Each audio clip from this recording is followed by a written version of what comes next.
Therapy Radio. You've got your mental curator, Johnny Hamburger. I am your mental curator, Johnny Hamburger. Thank you so much for listening. For you listening on the radio, you can catch the Geek Therapy Radio podcast just by that name in your favorite podcast app. So, of course, the iHeartRadio app, Spreaker, Spotify, Apple Podcasts, Google Podcasts, Pocket Casts for Android and for other devices. Whatever your favorite podcast app is, type in Geek Therapy Radio Podcast, look for the red, white, and black color scheme, and that's how you know you've got Geek Therapy Radio. The one and only Geek Therapy Radio with your mental curator, Johnny Hamburger. So that's the podcast taken care of. Last plug I will make is for the social media, of course. Geek Therapy Radio on Facebook, Instagram, YouTube, Twitter, TikTok. I put TikToks up there now. That's just the way it is these days. Begrudgingly dragging and kicking and screaming into the vertical video format. Not to say that I don't obviously release, 16:9 or even wider aspect ratios on YouTube in traditional formats, but yeah, TikTok, YouTube Shorts, I've started to do the vertical videos. So anyways, all the social media, all the YouTube, all the TikTok, again, just type in Geek Therapy Radio Podcast, and that's your best way to get at me. Thank you so much for your birthday wishes. I just recently in August turned 39 years old. Last year of my dirty 30s. Quick story I want to tell you real quick before we get into the topics of the day. I'm going to talk about smartwatches, hopefully, smartphones, hopefully, maybe my drone, Artemis launch, all sorts of things. USS Texas moving to Galveston for intensive repairs and restoration. But the short story I wanted to tell you real quick is about turning 39 years old. I know there's a lot of you listening right now to the podcast and to the broadcast who either have 39 years to look forward to, like look forward to turning 39 years, or you're listening and you're thinking, dang, what I wouldn't give to be 39 again, Sonny. So for all of you, here's the thing, for the older listeners, for the elders who I respect, so the 40-year-olds and above, you remember what it was to be 39, but you also remember what it was to be, in your 20s. Remember what it was to be 18, 19 years old. And the thing is for me, and I think a lot of my listeners, no matter what age you are, if you're more advanced in age than the younger listeners, you still feel 18 in your heart. Like I still feel in my heart and mind that I'm 17 or 18 years old. Maybe I have a little bit more experience that 39 years on the earth brings you, all the grinds and the up and downs and the good and bads and divorce and all sorts of things, all sorts of life experiences. You get a lot of that under your belt. So I think that I'm a little wiser at 39 years old, but my heart still feels like I'm 17. Like I still look, for instance, I went to South Dakota, Wyoming region, the Black Hills region of the United States recently, went to Devil's Tower, and at the base of Devil's Tower is a large boulder field. Basically, the erosion and the boulders fall off Devil's Tower. It has this huge, probably quarter-mile long at least, boulder field. It's actually immense. It's incredible to see this, how big and large and wide and long the boulder field is. And I'm sitting there watching a group of 3 or 4 teenagers just kind of galloping across the boulder field like gazelles. These boulders are anywhere from the size of your fist to the size of school buses. These are huge, multi-ton, 100-ton boulders that these youths are just trouncing and frolicking upon like they're just mountain goats. In my first inclination, the first thing that came to my mind, the first feeling was, oh, I'll do that. When I'm done doing, taking pictures, I'm going to walk across this boulder field. But here's where the 39 years old kicks in. Here's where the more advanced years kick in. Your bones in your lower back muscles, in your lower back tendons, in your lower back bones, I seem to be stuck on the lower back, are just like, hey, not a good idea. Let me remember that I'm here. Remember that you've been sitting in an office chair for the past 20 some odd years sitting sedentary lifestyle. Remember that you maybe you should have jogged more, maybe you should exercise more. Either way, bro, you are not going to be galloping across this boulder field like a 17-year-old, even though in your heart you feel like it. Lower back's like, hey, it's like nudging you. Hey, dude, no. So that was a month ago, and even more recently, last weekend, right after I turned 39 years old. I know that I'm touching on something very sensitive for a lot of men, especially. We still, in our heart, we feel like young bucks. Our bones are just like no luck. So anyways, I put the skateboard in the car, just turned 39 years old, skateboard in the car, WD-40, the bearings, got my skate tool, made sure the trucks were right, everything like that. And I put my son, almost 2 years old son, in the back seat, wife in the front seat, said, let's go to the skate park. There's a skate park nearby. We've lived here for 2 or 3 years. We haven't ever been to the skate park. I'm feeling like going to the skate park. So, skateboard in the car, my bike helmet, since I don't have a skateboard helmet anymore, I put the bike helmet in the car. I was like, yeah, let's just go cruise around in the skate park. Remember, this is a Saturday afternoon that I decided to do this. And we got to the skate park in Missouri City. It's like a community park. I kid you not, 20 or 30,000 people there easily. Every soccer game in the country was happening at this Missouri City public park. And the skate park that's attached to it near the playground had a bunch of kids on those razor scooters, like going 15 feet in the freaking air and twirling these razor scooters around like, holy crap. So it was really crowded. And I took it as a little nudge from God himself saying, bro, maybe you need to prepare a little bit more before you go to the skate park. Maybe today's not your day to go to the skate park. So I will make it to the skate park. All right, next segment. Let's talk about smartphones for a little bit. You're listening to Geek Therapy Radio. I'm your mental curator, Johnny Hamburger, and we will be right back.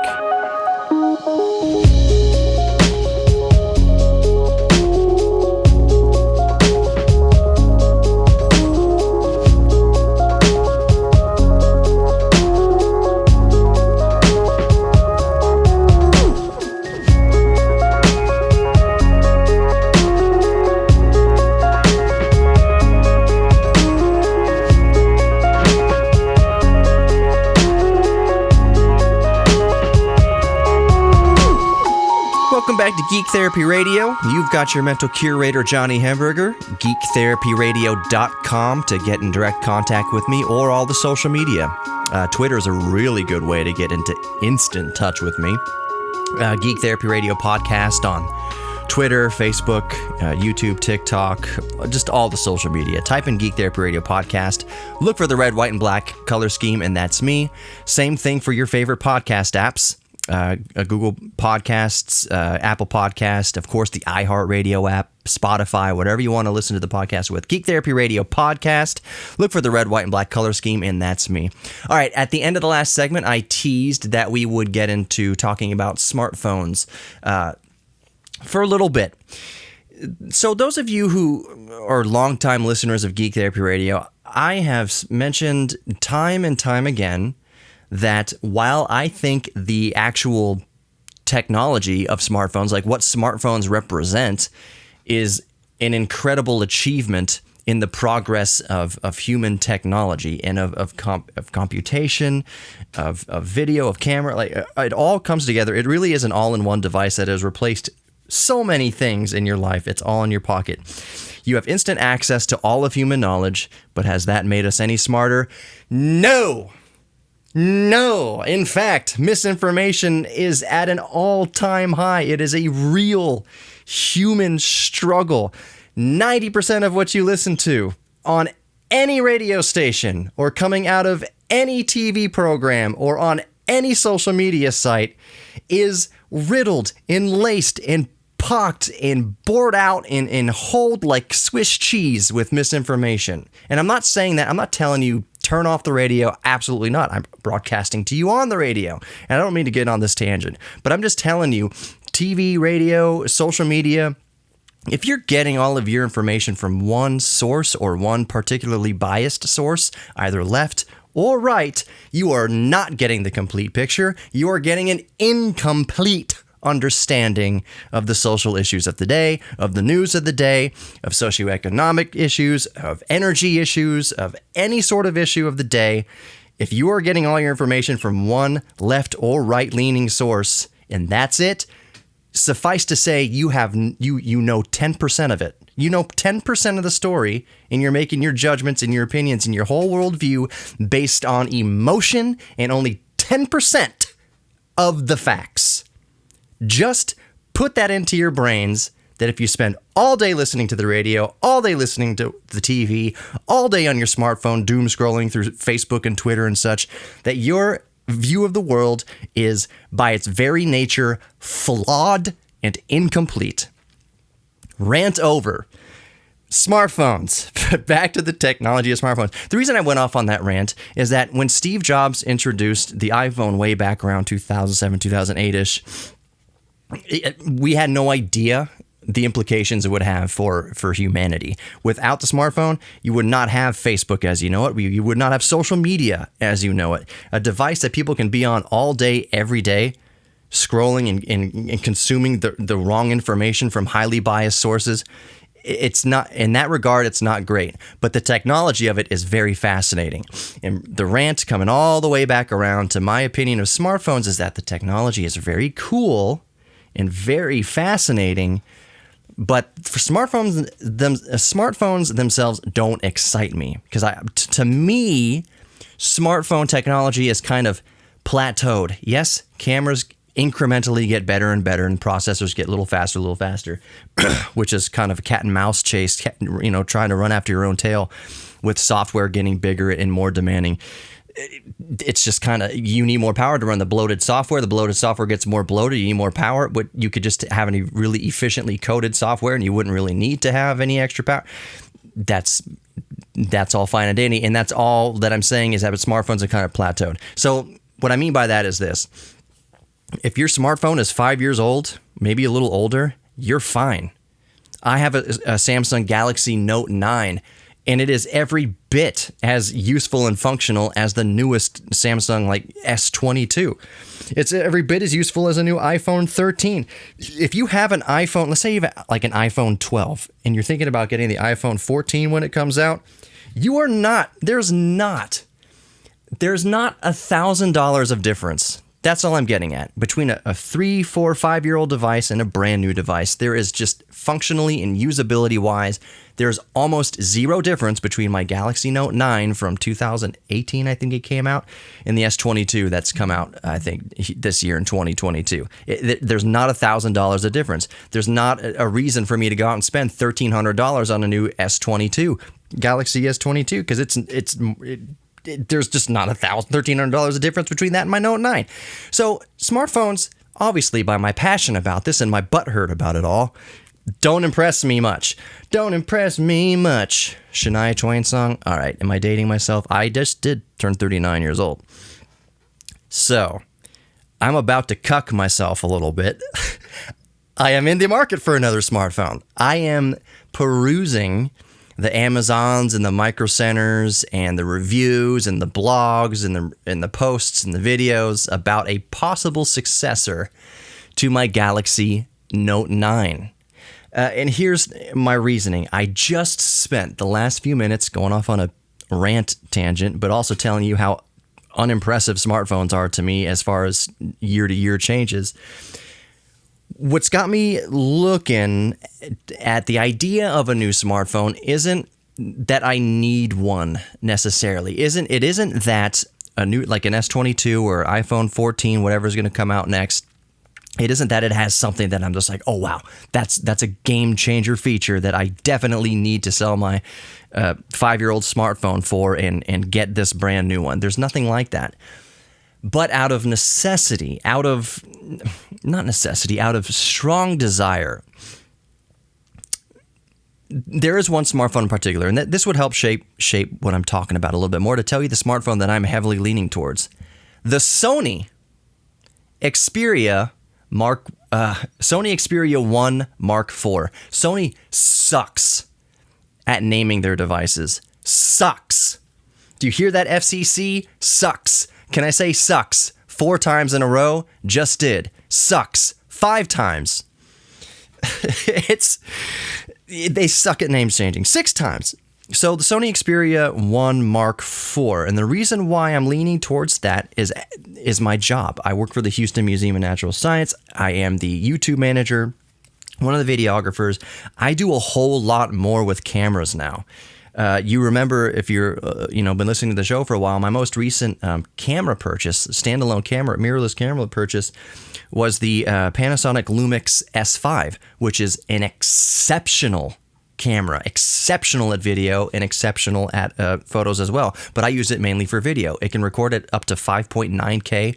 If you're using an Atmos Ninja, you can record at 5.9K, 10-bit, if not 12-bit, RAW or ProRes. You can even record in B-RAW for Blackmagic material, whatever. It's an incredible camera. I have a couple of cine lenses for it, a 14 millimeter Rokinon cine lens and a 85 millimeter Rokinon cine lens for like awesome portraits and background bokeh or bokeh, however you want to put it. Really good lenses, nice, sharp, awesome looking camera. But my recent trip to Wyoming, I was thinking, you know what? This is a whole lot of gear to be lugging around, and not that I would leave the S5 behind for big time professional shoots where I have a lot of time to prep. But I'm like, you know what? Is there a smartphone out there now that has professional camera features, both for photography and for cinematography? And my search has landed on the Sony Xperia 1 Mark IV. I'm getting to the end of this segment here, and I'm going to talk more about the Sony Xperia 1 Mark IV in the next segment because it bears more description. Why am I so interested in this phone? Like, what is it about it that has me interested or thinking that I might need it in some capacity? It's the camera/cameras and the focal lengths. We will talk about that in a moment. You're listening to Geek Therapy Radio. I'm your mental curator. Sorry I got a little butt hurt in this segment, but it's what I do sometimes. Freedom of speech, baby. We'll be right back.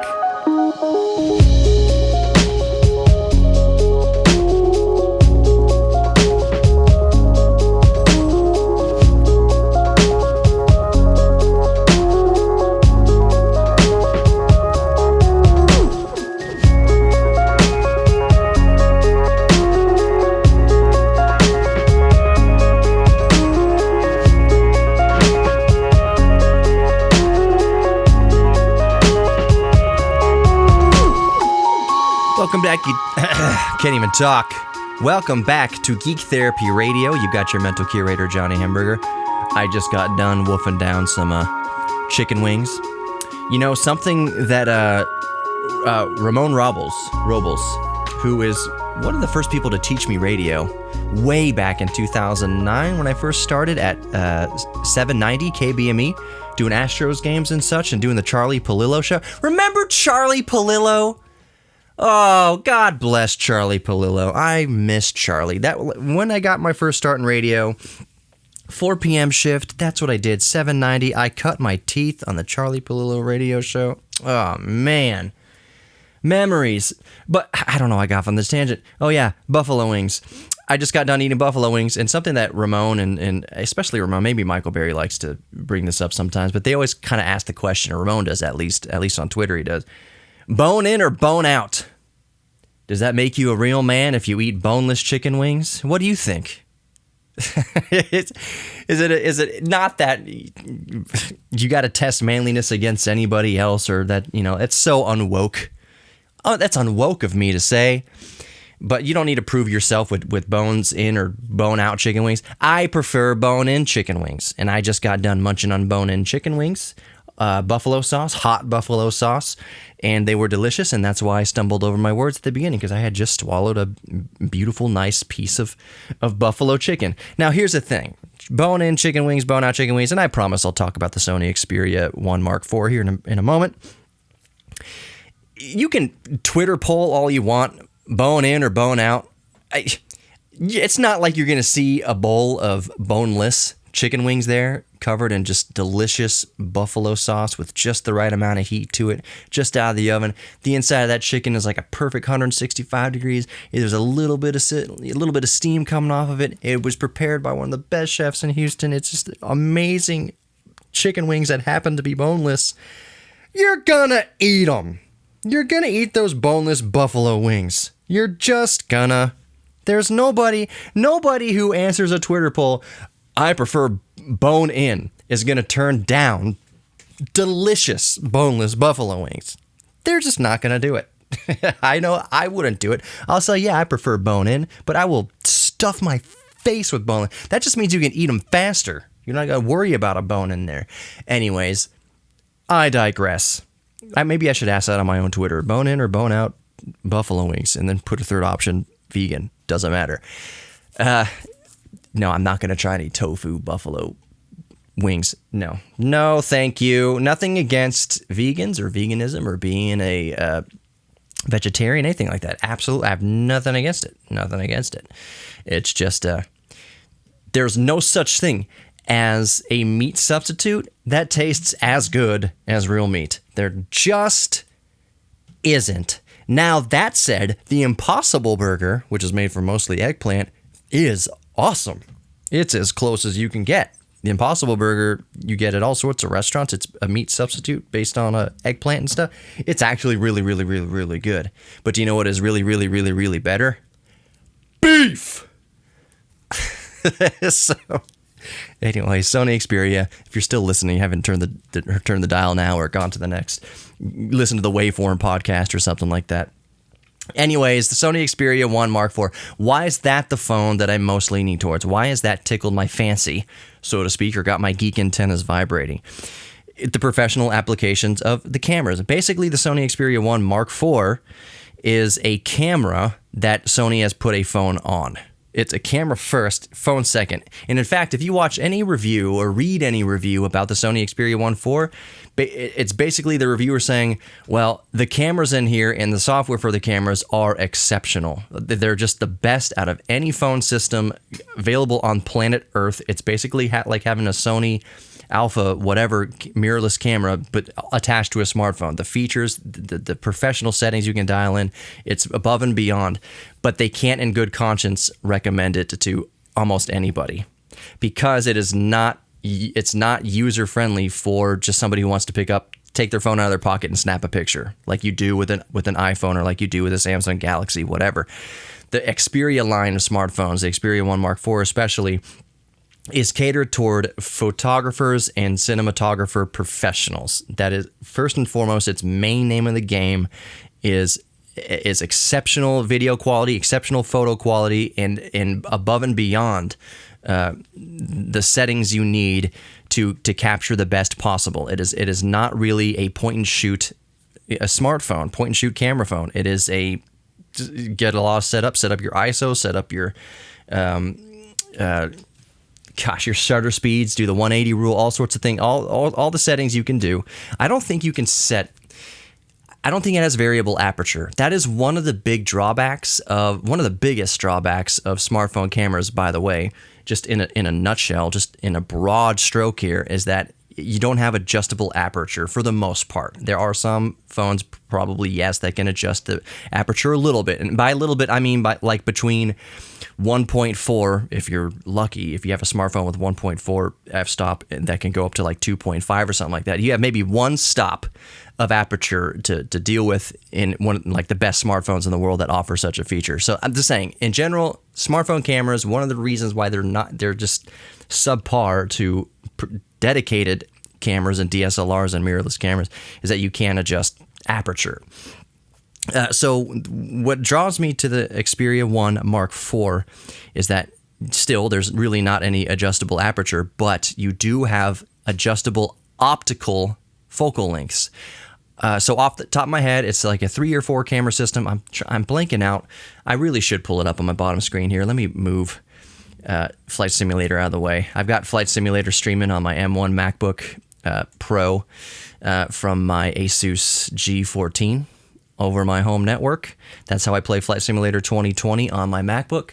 And I am just kind of telling you how I do that because I'm bringing up the Sony Xperia 1 4 here so I can see the camera, see the specs, kind of talk to you about it a little bit more. All right. GSM Arena is one of the best websites to look at smartphone and tablet facts and specs. Okay, so the camera system, I see it looks like 3, and then it's got like a infrared and depth of like eye tracking cameras and stuff like that on it. So 3 main cameras.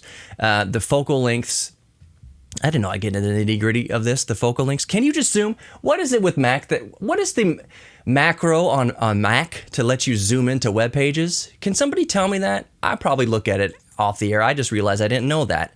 On a PC, it's just control and then you do the mouse wheel up and down, but that is not the case with a MacBook. All right, so let's look at the sizes of the cameras here. Scrolling down a little bit. My goodness, I did not know that I clicked on every picture in the entire known universe. Okay, so the main camera is 24 millimeters. And then you also have a 16 millimeter ultra wide camera. So 24 millimeter is like a good walking around street photography focal length. You also have the 16 millimeter, which is ultra wide, gets a whole lot of bend the earth style, wide view of the world. It's not really a run and gun, focal length. But what has me the most excited for this phone, the most excited is that optical variable focal length lens that lets you zoom from, it starts at 85 millimeters, which is an awesome portrait focal length. I like to do sit down interviews at 85 millimeters because it gets you get the subject real nice and sharp. So you can do on a traditional camera, you do like an f5.6, f8, maybe even f11.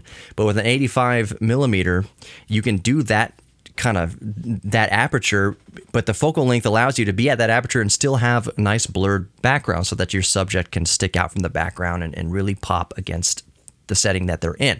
So that's really great use of 85 millimeter. But if you want even more of that effect, it telephotos optically, not digitally, optically. There's glass and prisms that move around in the camera up to 125 millimeter focal length. Here's why that's important. I'm not going to go over every single other spec of the phone. 120 hertz display, the sound system, the DACs and the audio of the Xperia are the best in the world. They still have a headphone jack, 24-bit, 192K. It's exceptional audio quality. But back to the cameras. Where smartphone cameras fall apart, because you might be thinking, well, I look at phone pictures on my iPhone, that looks great. I look at the pictures on my Samsung Galaxy or my Google Pixel or whatever. They look awesome. They look amazing. You look them on social media, awesome. They're perfect for social media posts. They're perfect for putting things up on Instagram. They're perfect for TikTok videos. They're good for social media posts, but they are not good for professional applications. Once you put them into a video editor or a photo editor and when you try to zoom in, when you're editing, that's when the image falls to pieces. It's horrible quality once you start zooming in and out and punching into an image. It all falls apart. Color grading sucks also because there's so much compression going on with the photos and the videos. This is why the Xperia kind of stands and shines. I'm going to talk more about it in the next segment. Don't go anywhere. Geek Therapy Radio.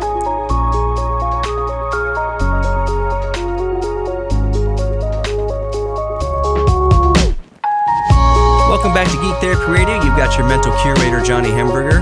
I am going to wrap up my thoughts on the Sony Xperia 1.4, and I don't have the phone. This is not a review of the phone. These are just reasons why I'm leaning towards getting it as my next phone, as a person who otherwise is unimpressed with smartphone technology in general. If you have a 5-year-old smartphone, you're still just fine. There's not much difference between a 5-year-old smartphone and a brand new smartphone. A little bit better cameras, a little faster processing, but for day-to-day use, there's not $1,000 of difference between a 5-year-old smartphone and a brand new smartphone. There just isn't. So for me to be interested in upgrading my smartphone, there has to be some other niche aspect of a phone to make me interested in it. So the Sony Xperia 1 Mark IV is a camera with a phone attached to it. That is how Sony designed it. It's just like one of their Sony, digital cameras, their FX6s and 9s and alpha cameras and whatever like that. It's not, obviously the camera's not going to be that good as a $20,000 camera or whatever, but Sony is an excellent camera company. Everybody listening to this has probably had a Sony point and shoot, probably had a Sony Walkman, probably had a Sony CD player, probably had Sony Handycams, 8mm camera.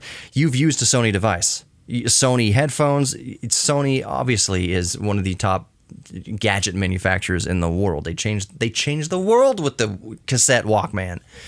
Sony's established. Everybody listening right now has owned and used or currently uses a Sony product. Not everybody has a Sony smartphone. In fact, Sony has a tiny, almost non-existent share of the smartphone market compared to Apple and Samsung, and then you have the Googles and the Asuses and things like that. But anyways, so the Sony Xperia 1 Mark IV, it's focused on being a professional camera. So you have that the wide angle lens, you have the 12 millimeter wide angle lens. Was it 12 millimeters? I'm so sorry for doing this to y'all. 24 millimeter. And then you have the 16 millimeter, ultra wide. And then you have the 85 millimeter to 125 millimeter telephoto. By the way, the f-stop on that 85 to 125 millimeter goes from f2.3 at 85 millimeters up to f2.8 at 125 millimeters. So let me repeat that again in case I got it wrong. f2.3 at 85 up to f2.8 at 125. Okay, that's right. You can record 4K video, 120 frames per second in HDR. The screen is 120 frames per second with a 240 hertz input processing rate.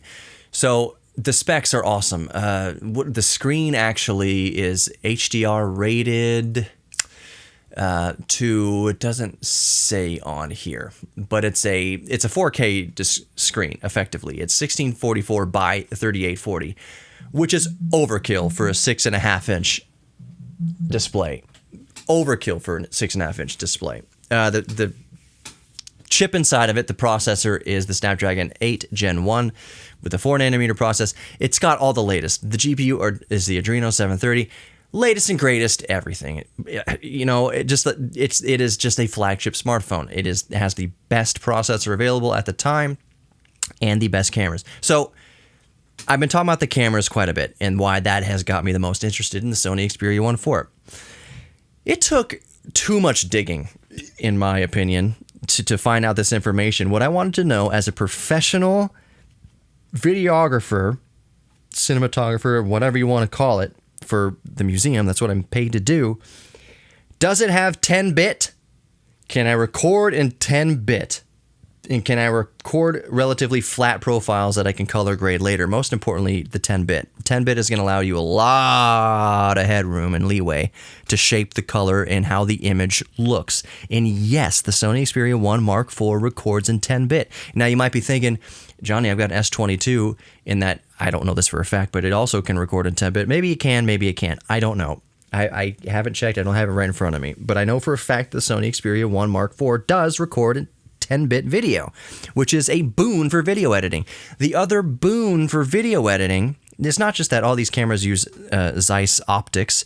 It's that telephoto lens, that it's a true telephoto, that when you zoom in from 85 millimeters to 125 millimeters, it's not digital. The image isn't falling apart and getting pixelated and terrible looking as you're zooming in. It's optical. The picture is still nice and sharp. It stays razor tack sharp between the focal lengths of 85 millimeters and 125 millimeters. And that focal length, having the 16 millimeter wide lens, the 24 millimeter it's 16 millimeter ultra wide, the 24 millimeter wide, and then the 85 to 125 telephoto. It's just like having an arsenal of camera lenses in your bag. That's so extremely useful. And this is the appeal of the Xperia 1 Mark IV to me, is that now I can go to shoots, and I can go to shoots and plan on bringing less, depending on the shoot. It's like, well, I don't really need the S5 for this. I know I have a camera I can depend on for editing in my pocket, and that is the real selling point for me, is to have a camera in my pocket that's already attached to the phone, that I know that in an instant, that whenever the opportunity arises, that I know when I take I'm not sacrificing a whole lot of quality to take a video on my camera. Right now, even with the best smartphones in the world, you're sacrificing things, especially if they can't record in 10-bit, especially if they don't have optical zoom or optical a lot of focal lengths. There's a lot of compromise you make. And yes, I hear you. professional videographers, professional photographers, there are compromises you make using even the Sony Xperia 1 Mark IV. For instance, I talk about the aperture that you can't really adjust. That's one of the things. Also, the image sensor. That's a huge thing. The image sensor size is almost everything. You cannot fit a huge image sensor into cameras. Into smartphones. You can fit 1-inch sensors and bigger sensors and 4x3s and micro four thirds and all sorts of different crops and everything that you can fit into a normal standalone camera. There's only so much real estate in a smartphone, though. There are some cameras, I forget which, I think the Sony Pro 1, Pro I or something like that, touts, and there's a Xiaomi 12S that touts a 1-inch sensor, camera sensor. That's not really true. It's a derivative of their of a Sony 1-inch sensor, but it's a huge crop factor. You're not actually pulling in all the light and getting all the depth of field that a real 1-inch sensor uses. So that's one of the compromises. That's one of the biggest compromises with using a smartphone, even the smartphone camera, even one as good as a Sony Xperia 1 Mark IV, is that the sensor size is just, it's not that big. It is not as big as a dedicated mirrorless or a DSLR camera. It can't be. There's physical limitations. It can't be that big. That is one of the drawbacks. But one of the pluses, again, because it's all about pros and cons. The pro is 10-bit video recording, 120 frames per second, 4K on all cameras, and those optical focal lengths of 85 to 125 millimeters means that there will be more instances in my life where my job can be easier because I don't have to lug around my Panasonic Lumix S5 and a big giant 85 millimeter cine lens and all that stuff when I know, you know what? The phone in my pocket, the camera in my pocket will do just fine here, and I can pop out the SD card, it's a toolless SD card, which is awesome. You're listening as a photographer, videographer, thinking, holy crap, a phone that is a toolless SD card removal so that you can offload all your images easily to your computer. That's also a huge boon for professionals and creatives. So there's all sorts of things. The Xperia 1 Mark IV is just the least amount of compromises for video and photos versus all of the competition. No, it is not as good as a Lumix S5. It is not as good as a Sony FX6, but it is also much better than any other camera smartphone out there. It is less compromises than an S22. It is less compromises than an iPhone 13, and it is way less compromises than my Note 9.